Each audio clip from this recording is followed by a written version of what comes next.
صباح الجمال على كل من ينتمي للنادي الاهلي يا رجاله، صباح الفل عليكم.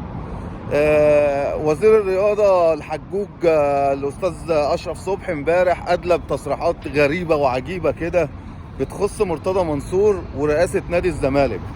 قال لك الذي يحق له ازاله مرتضى من الرئاسه هو فقط مجلس اداره نادي الزمالك فقط لا غير.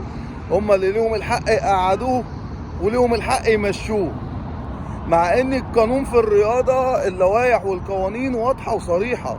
بيقول لك لو في رئيس نادي حبساجي او سوابقينه وبيقول لك ان هو اخد حكم نهائي وبيأديه فيعزل تماما من رئاسه النادي الزمالك او اي نادي يعني عموما يعني.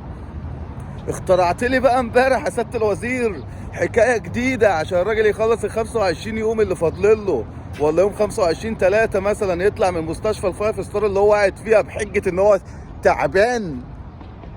وقلنا ماشي تعبان ماشي مفيش مشكله، انما يطلع على نادي الزمالك يبقى في الرئاسه، يطلع تاني يوم بعديها بقى يوم 26/3 يطلع لنا لسانه في قناه الزمالك ويكمل سب في البني ادمين تاني. ما بنتعلموش؟ انت الراجل ده عامل لكم ايه يا رجاله؟ صباحكم فل، صباحكم فل، احنا ايام سودا وبنعيشها.